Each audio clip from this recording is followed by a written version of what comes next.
I can't believe what I'm about to say, but in the latest trailer for the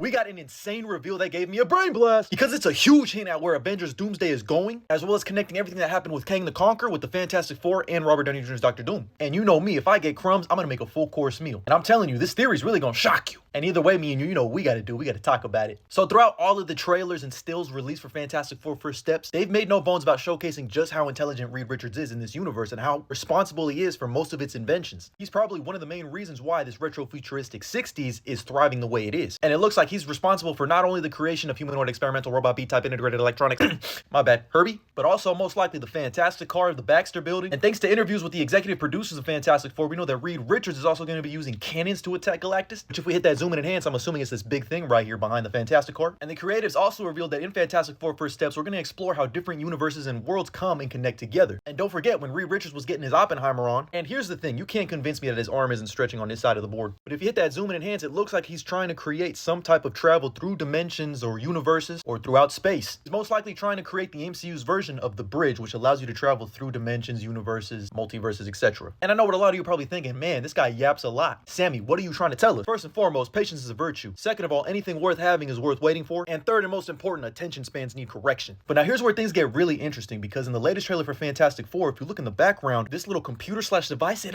looks similar. It's damn near identical to all of the technology that the TVA, the Time Variance Authority, uses in Loki. And come to think of it, if we look at the TVA as a whole aesthetically, it does have a retro-futuristic 60s vibe to it, the way everyone dresses, and the way it kind of feels like NASA and the space race in the 60s. But anyway, this naturally got everyone else's brain spinning, saying, why does Reed Richards have technology from the TVA? But let me put my thing down, flip it, and reverse it, because you're asking the wrong question. It's not what is Reed doing with TVA tech, it's what is the TVA doing with Reed's tech? You see, in Loki Season 2, we're led to believe that Obi, or Ouroboros, aka a snake eating its own tail, is the person responsible for creating all of the technology in the TVA. But even he doesn't know how he created everything. Now again, I know you're probably thinking, huh, Sammy, what are you talking about? Well, it's simple, really. Kang, all of his variants are all descendants of Reed Richards' father, Nathaniel Richards. It gets a little convoluted at times, but Kang the Conqueror's real name is actually Nathaniel Richards. Once again, a descendant of Reed Richards and his father. And there's actually also a connection to Doom, which we'll get to in a second, but that just means all the tech at the TVA was created by a Richards. It's just inherently in their DNA to create technology like this. And that would also explain why that John Krasinski variant we saw of Reed Richards in Multiverse of Madness uses similar portal tech to the portal tech from the TVA. It's just a little different because it's not Reed Richards, it's Nathaniel Richards. I know, your jaw just dropped faster than Natasha Romanoff did in Endgame.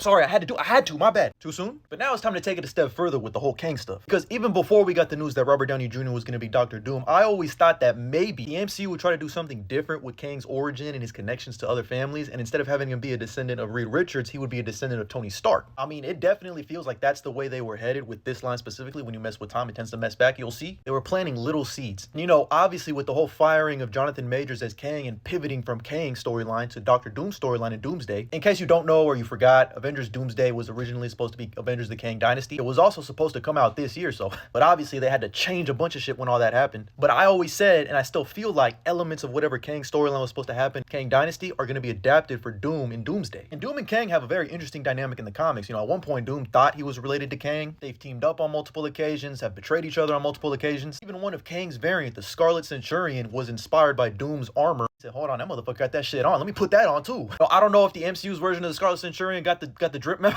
because this shit ain't it, bro. I'm not gonna lie. But who knows? I mean, this shit kind of looked like some Iron Man Dr. Doom armor. And don't forget that the Russo brothers already said that Iron Man's death in Endgame is going to play a huge factor in the Dr. Doom story. I mean, why else would you cast Robert Downey Jr. as Victor Von Doom if this wasn't going to connect? This is the face of your franchise, and there needs to be some type of explanation as to why the new big bad looks like your hero. I feel like it's pretty obvious, but he's going to have a savior complex in Doomsday, which was basically Tony Stark's entire character arc throughout the entire MCU. Because if you really think about it, Tony Stark was borderline an antagonist. He really just cleaned up all the messes that he caused, because he thought what we needed was a suit of armor around the world. But now Doom's gonna say we need a Doombot around the multiverse. And I know just the man I need to see to ensure that I'm able to bring peace, freedom, justice to my new empire. And since Kang's out of the way, I know just the man and his son who can help me accomplish my goals. I know it sounds like a crackpot theory, but I don't care. It all tracks. What is that? Hold on, my nurse wants me to go back to the home. But let me know what you think about my theory down in the comments below. And as always, like and follow for more.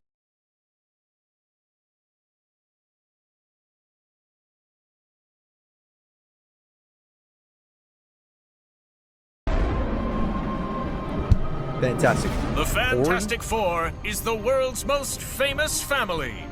Four daring astronauts who boldly explored beyond the stars when they were struck with cosmic turbulence and gained fantastic powers. Why is the thing already rock hard, Reed Richards stretches his body and mind as Mr. Fantastic.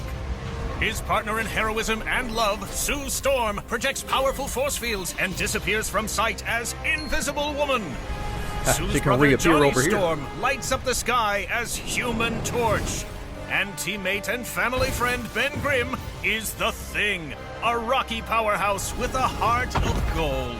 Love that. Together they are the Fantastic Four. Scientists, explorers, protectors, heroes, and, above all else, a family. And now, for the first time ever, the Fantastic Four has invited us to meet their family for Sunday dinner in the Baxter Building to find out what heroes are like at home. It's for real the MCU Fantastic Four origin. Awesome! The documentary crew is here to interview me, Johnny Storm. They ain't just here for you, Flame Brain. They're here for me, The Thing. We're running a bit behind. I was in a meeting. Sue Storm, a pleasure to meet you. Excuse me, something just popped up. Oh, Reed, we need forks. Thanks. Let me help with that, Herbie. Let that bot cook. Ah, Reed Richards. I'd shake, but I'm stretched thin at the moment. I'll make sure the food's camera ready. Say that again. Don't make me put you in a force field next. But I'm starving! Tell the kid you can't rush greatness, will ya? You sure you got that hot enough? Whoa, this is Aunt Petunia's family recipe. Aunt Petunia! Shout out. out. The potatoes down there, darling. Right here, honey. Oh, I should check on... Whoa! Whoa! Ben, your stomach's rumbling. Why, Rumbling. Say that again. This interview might have to wait. We're under attack. For the Fantastic Four, it seems Sunday dinner comes with a side of danger. You I am the won't danger. miss what happens next. Tune in next time.